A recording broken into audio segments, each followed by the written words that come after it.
আজ কাজে আসতে কামালের একটু দেরি হয়ে যায়। এখন বাজে সকাল প্রায় ৯টা ৪৫। হাজিরা খাতায় সই করতে করতে কামাল একবার আশেপাশে চোখ বুলায়, তারপর ঝট করে হাজিরের ঘরে লিখে ফেলে ৯টা ৩০। তারপর পাশের টেবিলে বসা এক বুড়োকে লক্ষ্য করে বলে, বুঝলেন করি চাচা বৌরার শরীর বেশি ভালা না, ৮ মাস চলতাছে, অনেক চিন্তায় আছি, বাসায় কেউ নাই যে দেখভাল করব, কি যে করি। একটু থেমে আবার বলে, আমারই সব করতে হয়, তার উপর টাকা পয়সার সমস্যায় আছি। একটা কামের লোক রাখতে পারো না মিয়া? পাশের টেবিলে বসে থাকা ৬০ বছর বয়সের বৃদ্ধ কলিম মিয়া কথাটা বলে কিছুটা থামে, তারপর আবার বলে, জানো তো, পরপর ৩ দিন লেট হইলে একদিনের বেতন পানিতে যাইব। তোমার এ মাসে অলরেডি ৭ দিন লেট, মানে ২ দিনের বেতন নাই। ব্যাপারটা মাথায় রাইখো। কামাল কিছু বলে না, মাথা নাড়ায়। সে ব্যাপারটা জানে। সরওয়াদি হাসপাতালের অ্যাম্বুলেন্স ড্রাইভার হিসাবে গত মাস ২ এক আগে যোগ দিয়েছে কামাল। ওর কাজ হলো সারাদিন অ্যাম্বুলেন্স চালান। যেদিন কাজের চাপ থাকে সেদিন এত বেশি থাকে যে খাওয়া দাওয়ার সময় থাকে না। আর যেদিন কাজের চাপ কম থাকে সেদিন দেখা যায় একটা ট্রিপ মারার পরই বসে বসে জিমোতে হয়। তবে কাজের মধ্যেই থাকতে বেশি ভালো লাগে কামালের, তার উপর কখনো সখনো ২ পয়সা উপরই পাওয়া যায়। শুরুতে রুগী লাশ পরিবহন করতে একটু খারাপই লাগতো, কিন্তু এখন তা সয়ে গেছে। ও চিন্তা করে দেখেছে, যাত্রী পরিবহন করার চেয়ে রুগী আর লাশ পরিবহন করাই নিরাপদ। হাউকাউ চেঁচামেচি কম করে, সই করে অ্যাম্বুলেন্সের চাবির জন্য দোতলায় উঠতেই শান্তি দিদির সঙ্গে দেখা হয়ে যায়। তিনি প্রায় দৈরের ৭ নম্বর ওয়ার্ডের দিকে যাচ্ছিলেন। শান্তি দিদি হাসপাতালের সিনিয়র নার্স, কামালকে বেশ স্নেহ করে, ঠিক কামালের মতো দেখতে নাকি তার এক ভাই ছিল। কি দিদি, কি খবর? ২১ নম্বর রুগীর অবস্থা বেশি ভালো না রে, স্যারদের খবর দিতে গেছিলাম। তোর বউ কেমন আছে? কোন চিন্তা করবি না, আমরা আছি। শান্তি দিদি দাঁড়ায় না। কামাল কিছু বলার সুযোগ না পেয়ে হেসে অফিস রুমে ঢুকে যায়। সেখান থেকে চাবি নিয়ে সোজা বাহার ভাইয়ের চায়ের দোকানে। চাবি নেয়ার মানে কামাল গাড়ি সহ রেডি, কল আসলেই চলে যাবে বাহার ভাইয়ের দোকানে। কামাল এলাহি ভাইকে দেখতে পায় আরো কয়েকজনকে নিয়ে বসে চা খাচ্ছে আর হাত নেড়ে নেড়ে কি যেন বলছে। এলাহি ভাই এই হাসপাতালের ড্রাইভার ইউনিয়নের নেতা, তার হুকুম ছাড়া হাসপাতালের একটা গাড়িও চলে না, তার কথাই আইন। কামাল কাছে গিয়ে সালাম দিয়ে বলে, ভাই কেমন আছে?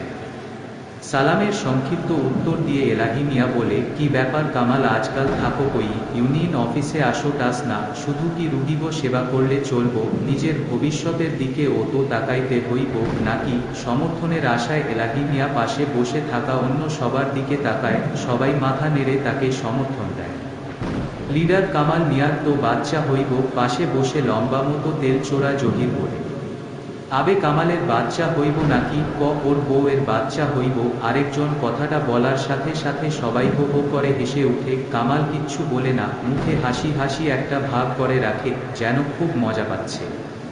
বসো, চাটা খাও। তয় ভাই, বাচ্চা হওনের পর কিন্তু ইউনিয়নের জন্য সময় দিবা। আমি তো শালায় তম্বো লাইগা খাটতে খাটতে শেষ, আর যে কোন দরকারে আমার ফোন দিবা, তম্বো লাইগা আমার জান কোরবান। বলে এরাহি মিয়া দল বল নিয়া চলে যায়। কামাল বুঝতে পারে আজকের দিনটা ওর বসে বসেই কাটবে। চায়ের দোকানে দীর্ঘ সময় বসে থাকার পর ও কোন কল আসে না। কামাল উঠে ওর অ্যাম্বুলেন্সের কাছে চলে আসে। ১৭ নম্বর অ্যাম্বুলেন্স। দরজা খুলে ও অ্যাম্বুলেন্সে উঠে রেডিও চালিয়ে কতক্ষণ খবর শুনে। এমন সময় সোলেমান এসে একটা ঠিকানা দিয়ে যায়। গুলশান যেতে হবে, রুগী নিয়ে আসতে হবে। কামাল বের হয়ে যায়। যাবার সময় একটা কলা আর রুটি নিয়ে নেয় বাহারের দোকান থেকে, দুপুরের খাবার হিসাবে খাবে বলে। খাতায় লিখে রাখতে বলে ওটান দিয়ে গাড়ি নিয়ে বের হয়ে যায়। হাসপাতালের গাড়ি চালালে আরেকটা সুবিধা হলো রাস্তায় সাজেন্টের সঙ্গে ঝামেলায় পড়তে হয় না। কথায় আছে, অ্যাম্বুলেন্সের সাইরেন শুনলে প্রধানমন্ত্রীর গাড়িও নাকি সাইড দেয়। কথাটা অনেকটা সত্য। দেশের অবস্থা খুব একটা ভালো না, রাস্তাঘাটে প্রচুর জ্যাম। তাড়াতাড়ি গুলশান থেকে ফিরতে পারলেই দায়িত্ব শেষ করে বাসায় ফেরা যায়। মায়া বাসায় একা। দুবারের মধ্যে ওর সঙ্গে ফোনে কথা হয়েছে। মায়া বলেছে ও ভালো আছে, কোন সমস্যা নাই, তাই ও এখন অনেকটা নিশ্চিন্তে আছে। গুলশান থেকে ফিরতে ফিরতে রাত হয়ে যায়। দোতলায় চাবি জমা দেবার জন্য আসতেই কামাল খবর পায় শান্তি দিদি ওকে কয়েকবার খুঁজেছে। অফিস রুমে খবর দিয়ে রেখেছে যেন আসলেই যেন ৭ নম্বর ওয়ার্ডে চলে আসে। 7 নম্বর ওয়ার্ডটা খুব বড়, ঢুকতেই হাতের ডান পাশে নার্সদের বসার জায়গা। শান্তি দিদি সেখানেই বসে আছেন। ওকে দেখে বলেন, কামাল এদিকে আয়, তোর সঙ্গে কথা আছে। দিদি বাসায় যেতে হবে, তাড়াতাড়ি কও কি কইবা। কামাল একটা খালি চেয়ার টেনে বসে পড়ে।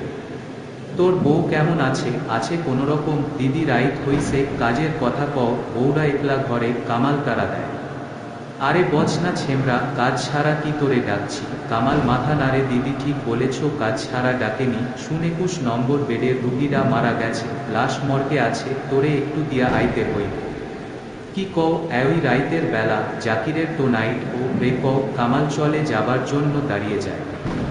আরে শুন শুন, তোর তো টাকা দরকার। মালদার পার্টি পাথের খরচ বাদ দিয়াও মনে হয় 1,500 দিব। জাকির গেছে সাভারে, আসলে কমু, ও মনে হয় রাজি হইয়া যাইব। সামনে তোর পোলা পাইন হইব, হাতে টাকা পয়সা দরকার, তাই আমি তোরে কইলাম, এখন যাওয়া না যাওয়া তোর মর্জি। 5,000। কামাল একটু দ্বিধায় পড়ে যায়, আসলেই তো ওর হাতে তেমন টাকা পয়সা নাই। প্রতি মাসে মাটির ব্যাংকটাতে এতদিন যা জমিয়েছে সব মিলিয়ে হয়তো 1,500 কি হবে। এ সময় 5,000 টাকা হলে বাচ্চা হওয়ার সময় অনেক নিশ্চিত হওয়া যায়। কিন্তু দিদি মায়া তো বাসায় একলা, দেরি করলে ভয় পাইতে পারে। আরে ছেমরা কয় কি, ভয় পাইব কেন? লাগলে আমি যাওনের সময় একবার দেখা যামু। শান্তি দিদি খাতায় কিছু লিখতে লিখতে বলে, কই যাইতে হইব? মাথা চুলকাতে চুলকাতে কামাল জিজ্ঞাসা করে। কুমিল্লা। শান্তি দিদি লেখা বন্ধ না করেই বলে, ও মা কও কি দিদি, কুমিল্লা? কামাল আটকে ওঠে, তাইলে তো ফিরতে ফিরতে ভোর হইয়া যাইব। আরে না, ভোর হইব না, ওই ধর 3টা 4টা বাজতে পারে। হেইডা তো ভোরই, কাইল আবার ডিউটি আছে না, কখন ঘুমামু কখন কামে আমু। কাইল 12 দিকে আবি, সুপার সারে আমি কইয়া রাখুন, কোন অসুবিধা হইব না। শান্তি দিদি ফাইলটা আলমারিতে রাখতে রাখতে বলে, একটা কথা কও তো দিদি, তোমার এত গর্জ কেন? ভালাই পাইছ মনে হয়। আরে ছেমরা মর, আমার আবার গর্জ কি? তুই যখন মরবি তখন তোর লাইগাও আমি মাইশের হাতে পায়ে ধরব। আহা দিদি রাগ করো কেন? শুন। দিদি কামালের কানের কাছে মুখ এনে ফিসফিস করে বলে, যে মরছে সে অনেক বড় লোক আছিল। বড়লোক ও যেমন খাসল তো ভালা হয় না, এই ব্যাডারও তাই আছিল। শেষ বয়সে 3টা বিয়া করছে, কচি কচি মায়াগুলি এই 1 সপ্তাহ বুইরাডার লাগি যা করলো। এখন মরার পরও লাশ নিয়া বইয়া আছে, তুই যায়া পৌঁছে দিয়ে আয়, তোর কাম শেষ। শান্তি দিদি ওর হাতে একটা সাদা খাম দেয়। কি এইটা? কামাল অবাক হয়ে জিজ্ঞেস করে, কি আবার টাকা আর ঠিকানা, যেখানে যাবি যা, গাড়িতে গিয়া। কিন্তু দিদি এতটা পথ এই রাইতের বেলায় লাশ নিয়া একলা যাইতে পারুম না। আরে ছেমরা একলা যাবি কেন? বুইরার 3 বউ যাইব তোর লগে, দেখিস আবার না তুই বুইরা হইয়া যাস। নিজের রসিকতায় নিজেই শান্তি দিদি হেসে ওঠে। কি যে কও না দিদি, আমি তাইলে গাড়িতে যাই। যা, আর শুন, বউরে নিয়া চিন্তা করবি না, আমি তোর দিদি আছি, যা ভাগ। কামাল বের হয়ে যায়। হঠাৎ করে টাকাটা পেয়ে মেজাজ ভালো হয়ে গেছে। যেতে যেতে মায়ার সঙ্গে ফোনে কথা বলে মায়াকে জানায় ওকে এখন কুমিল্লা যেতে হচ্ছে, ফিরতে রাত হবে। মায়া যেন কোন চিন্তা না করে, যত তাড়াতাড়ি সম্ভব ও ফিরে আসবে। কামাল নিচে নেমে দেখে লাশ ওর গাড়িতে তোলা হয়ে গেছে। মনির মিয়া গাড়ির পাশে দাঁড়িয়ে হাঁপাচ্ছে। এত ভারী কারো শরীর হয়? 4 জন মিল্লাও তুলতে যে কষ্টটা হইল। কামালের দিকে তাকিয়ে হাত ঢলতে ঢলতে কথাগুলো এক শ্বাসে বলে, মনির মিয়া অনেক ভারী নাকি? পাল্টা জিজ্ঞাসা করে কামাল। তাকায় অ্যাম্বুলেন্সের ভেতরে বাম পাশের বেডের উপর লাশটা রেখে সাদা একটা চাদর দিয়ে লাশটা ডেকে দেওয়া হয়েছে। মিনির মিয়া বাম দিকের দরজা বন্ধ করে দেয়। কালো বোরকা পরা লম্বা মতন 2 জন মহিলা দাঁড়িয়ে আছে গাড়ির পাশে। একবার কামালের দিকে তাকিয়ে 2 জন নিচু স্বরে নিজেদের মধ্যে কথা বলতে থাকে। কামালের কান পর্যন্ত সে কথার আওয়াজ পৌঁছায় না। কাগজ নিয়ে আরেকজন বোরকা পরা মহিলা কামালের কাছে এসে বলে, আপনি কি যাবেন ভাই? কামাল উপরে নিচে সূচক মাথা নাড়ে। তাহলে চলুন রওনা হই। মহিলা মিনির মিয়ার হাতে কয়েকটা 100 টাকার নোট দিয়ে অন্য 2 জন মহিলার দিকে তাকিয়ে বলে, ওই তোমরা আসো। সবাই উঠে বসতেই কামাল অ্যাম্বুলেন্স ছেড়ে দেয়। ঘড়িতে তখন কাটায় কাটায় রাত 12টা বাজে। রাস্তায় খুব একটা গাড়ি নেই। সোডিয়াম বাতির আলোয় পথ ঘাট কেমন ভৌতিক মনে হচ্ছে। কামাল এমনিতে ভূত প্রেত বিশ্বাস করে না, তবু এই নির্জন রাতে কেন যেন ওর শরীরে কাটা দিয়ে যায়। গাড়ির গতি ঘন্টায় 60 রাখে কামাল। মনে মনে ঠিক করে কোন অবস্থাতেই গাড়ির গতি 60 কি. মি. এর উপর নেবে না। কামালের শ্বশুরই ছিল ওর ওস্তাদ। সে শিখিয়েছে রাতের বেলা রাস্তাঘাট যতই ফাঁকা হোক না কেন একটা নির্দিষ্ট গতিতে গাড়ি চালালে কোন অ্যাক্সিডেন্ট হয় না। কামাল কথাটা বিশ্বাস করে, তাই আগে বাগে মনে মনে গাড়ির গতি ঠিক করে নেয় ঘন্টায় 60 কিলোমিটার। সংসদ ভবনের সামনে আসতেই বৃষ্টি শুরু হলো। কামাল মনে মনে বলে বৃষ্টি হবার আর সময় পেল না। কামাল গাড়ির গতি আরো কমিয়ে আনে। আসাদ গেটে আর্নের সামনে আসতেই সিগন্যাল পড়ে গেল। কামাল একবার ভাবলো টান দিয়ে চলে যাবে কিনা, কিন্তু পরক্ষণেই ভাবলো না, অস্থির হবার কিছু নাই। ও গাড়ি থামিয়ে গ্রিন বাতির জন্য অপেক্ষা করে। রাস্তা প্রায় ফাঁকা, কোন জন মানব নেই। ডানে বামে তাকালে ওর কেমন একটা গা ছমছম করে উঠে। দূর, যত সব ফালতু চিন্তা ভাবনা, 1 কিলোও আসতে পারলাম না আর ভূতের চিন্তা পেয়ে বসেছি। নিজেই সান্ত্বনা দেয় কামাল। হঠাৎ বাম পাশের জানলা দিয়ে একটা মুখোমুখি দিতে চমকে উঠে চিৎকার করে কামাল, কে? জানালায় দিয়ে ভেতরে তাকিয়ে আছে এক বুড়া, মাথায় এলোমেলে সাদা চুল, হাত দিয়ে জানালার কাজ চেপে আছে, দাঁতগুলোও কেমন ফাঁক ফাঁক। লোকটা বলে উঠে, দে টাকা দে, হাত থামু, টাকা দে। মেজাজ খারাপ হয়ে যায় কামালের। মনে হয় নাইমা 2টা চড় মারে। হারামজাদা ভিক্ষা চাউনের আর কোন সময় পায় না। মর যায়া ও 7 ফাঁক করে বুকে থুতু দেয়। মনে মনে গজগজ করলেও বুক পকেট হাতড়ে 5 টাকার একটা নোট বের করে লোকটার দিকে বাড়িয়ে ধরে। লোকটা টাকা না নিয়ে বলে, ভাগ, তাড়াতাড়ি ভাগ। কথার আগা মাথা বুঝতে পারে না ও। কামালের মনে করে হয়তো পাগল টাগল হইব। ঠিক এই সময় ওর পেছনের ছোট জানলায় টোকা দেবার শব্দ হয়। কামাল ওর ঠিক পিঠ লাগোয়া যে জানালাটা সেটা একটু ফাঁক করে ও শূন্য পেছনে না তাকিয়েই বলে, জি বলে। কি হয়েছে? পেছনে থেকে 3 জনের একজন জিজ্ঞাসা করে। না কিছু না। সিগন্যাল ছেড়ে দেওয়ায় কামাল গাড়ি টান দেও। কামাল বাম পাশের মিররে তাকিয়ে বুড়োটাকে আর দেখতে পায় না। মনে মনে ভাবে, আরে গেল কোথায়। ও একটু সামনে ঝুঁকে ফুটপাতটা দেখতে চেষ্টা করে, কিন্তু বুড়োকে আর দেখতে না পেয়ে বেশ অবাক হয়। তারপর ফার্মগেটের দিকে টার্ন নেয়।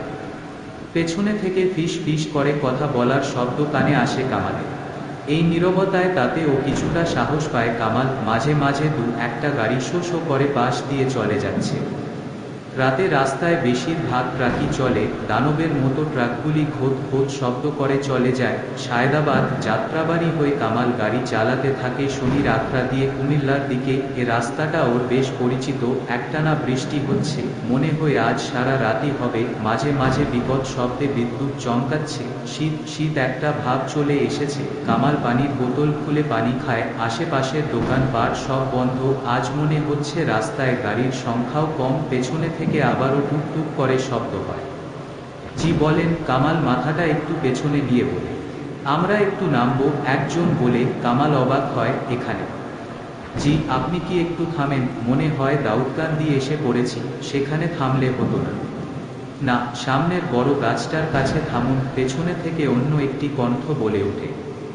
কথাটা আদেশেও মতো শোনার ওর কাছে। কামাল অ্যাম্বুলেন্সটা রাস্তার পাশে একটা বড় গাছের গা ঘেঁষে দাঁড় করিয়ে দেয়। পেছনের দরজা খোলার শব্দ পেয়ে ও জানালাটা দিয়ে পেছনে তাকায়। আধো আলোয় যা দেখতে পায় তাতে কামালের মাথা ঘুরে ওঠে। সিটের উপর মৃত ব্যক্তি বসে আছে। শুধু বসেই নেই, হাত নেড়ে নেড়ে কি যেন বলছে। ও প্রচণ্ড রকমের ভয় পেয়ে যায়। কামাল পেছনে থেকে চোখ সরিয়ে নিজেকে আড়াল করে রাখতে চেষ্টা করে। সামনে তাকালে ছায়া দেখতে পায়। কোন শরীর নেই, শুধু বোঝা যাচ্ছে দেহের অস্তিত্ব। বাতাসে ভেসে ভেসে ছায়া কামালের দিকেই আসছে। ভয়ে ওর জান বের হয়ে যাবার জোগাড়। মনে হচ্ছে মরে যাবে। নিজেকে সিটের সঙ্গে চেপে রাখেও। মনে হচ্ছে নিজেকে সিটের ভেতর ঢুকিয়ে ফেলতে পারলে ভয় কিছুটা কমে যেত। মনে মনে আল্লাহ আল্লাহ করতে থাকে। ছায়া দুটো ওর পাশ দিয়ে পেছনে চলে যায়। পেছনে থেকে হঠাৎ হাসির শব্দ ভেসে আসে। কামাল সাহস সঞ্চয় করে আবার পেছনে তাকায়। লাশটা গাড়ি থেকে নেমে মাটিতে দাঁড়িয়ে আছে। শরীরে জড়ানো মুদ্দারের কাপড় এলোমেলো ঝুলে আছে। লোকটার হাতে সাদা কাপড়ের একটা পুটলির মতো কিছু। 2জন মহিলা দাঁড়িয়ে আছে লোকটার ঠিক সামনে। একজন পুটুলিটি একটু ফাঁক করেতেই কামাল একটি শিশুর মাথা দেখতে পায়। লোকটা পুটুলিটা গাড়ির ভেতরে ছুঁড়ে মারে। প্রায় সাথে সাথে হুড়মুড় করে সবাই গাড়িতে উঠে পড়ে। গাড়িতে কামালের শরীর শক্ত হয়ে গেছে। একবার ভাবল গাড়ি থেকে নেমে দৌড় দেবে কিনা, কিন্তু কোথায় যাবে? তার চেয়ে ভালো কিছু না দেখার ভান করে থাকলে হয়তো জানে বেঁচে যাওয়া যাবে। ও মনে মনে প্রার্থনা করে, আল্লাহ বাঁচাও। পেছনে থেকে টোকা দেবার শব্দ আসতেই কামাল চমকে উঠে গাড়ি চালায়। ভারী এটা কণ্ঠ বলে কামাল চাবিতে হাত দিতেই গাড়ি স্টার্ট হয়ে যায়। কামালের মাথা কাজ করছে না। গাড়ি রাস্তায় ওঠার সময় সাইড মিররে দেখতে পায় ছায়া দুটো এখনো দাঁড়িয়ে আছে। হাতে ধরে আছে সাদা মতো দুটো পুতুলি। এখন আর বৃষ্টি পড়ছে না, তবে মাঝে মাঝে বিদ্যুৎও চমকাচ্ছে। মেইন রাস্তা ধরে গাড়ি চালাচ্ছে কামাল। ও চালাচ্ছে না বলে গাড়ি নিজে নিজে চলছে বললেই ভালো শোনায়, কেননা এই মুহূর্তে গাড়ির উপর ওর কোন কন্ট্রোল নেই। ও শুধু চুপচাপ বসে আছে। গাড়ি নিজে নিজে চলছে, পেছনে থেকে চুপ চুপ শব্দ ভেসে আসছে। কামাল নিজেকে সামলে সাহস সঞ্চয় করে আবার পেছনে তাকায়। দেখতে পায় দুজন করে দুপাশে বসে সবাই সামনের দিকে ঝুঁকে বাচ্চাটাকে খাচ্ছে। দুজনের হাতে বাচ্চাটার ছেঁড়া পা, অন্য দুজনের হাতে বাচ্চাটার ছেঁড়া দুটো হাত। বাচ্চার মাথাটা নিচে পড়ে আছে, চোখ দুটো খোলা। কামালে সমগ্র শরীর গুলিয়ে ওঠে, বমি পেয়ে যায়। কি করবে বুঝতে পারে না, সারা শরীর কাঁপছে। মনে হচ্ছে ও মরে যাবে। সামনে ডান পাশে একটা বাড়ি দেখা যাচ্ছে, বারান্দায় আলো জ্বলছে। কামাল সমস্ত শক্তি দিয়ে ব্রেক চেপে ধরে। অ্যাম্বুলেন্সটি একটা প্রচণ্ড ঝাঁকি খেয়ে থেমে যায়। পেছনে বসে থাকা সবাই ধাক্কা খেয়ে কামালের দিকে চলে আসে। পেছনে থেকে হালকা একটা কাশির শব্দ শোনা যায়। পুরুষ কণ্ঠে কেউ একজন বলে, কি হলো? কি হলো? আগে বলেছিলাম তোরা ধৈর্য ধর, আমার কথা শুনলি না, এখন হলো তো। ড্রাইভার হারামজাদা সব দেখেছে, ঘর হারামজাদাটারে। তারপর আবারও কাশির শব্দ, ছিঁড়ে টুকরা টুকরা করে ফেল। কামালের পেছনের জানালা দিয়ে একটা হাত বের হয়ে আসে কামালের দিকে। থামলি কেন? চালা। হাতটা থেকে তখনও টপ টপ করে রক্ত পড়ছে। কামাল সামনের দিকে সরে এসে পেছনে তাকালে দেখতে পায় শেয়ালের মতো একটা মুখ, চোখ দুটো জ্বলছে, জিহ্বাটা বের হয়ে আছে। কামাল জ্ঞান হারিয়ে সিটের উপর লুটিয়ে পড়ে। পরিশেষ পরের দিনে ভোরে মসজিদে ফজরের নামাজ শেষে ফেরার সময় মুসল্লিরা কামালকে অজ্ঞান অবস্থায় পেয়ে হাসপাতালে ভর্তি করে। জ্ঞান ফিরে আসার পর কামাল আর কিছু মনে করতে পারে না। আর ওর অ্যাম্বুলেন্সটি থেমেছিল রাস্তার পাশের একটি বাড়ির সামনে। অ্যাম্বুলেন্সটির পেছনে একটি সাদা কাপড়ের মোড়ান অবস্থায় পাওয়া যায় একটি বাচ্চা ছেলের দেহের অবশিষ্ট অংশ।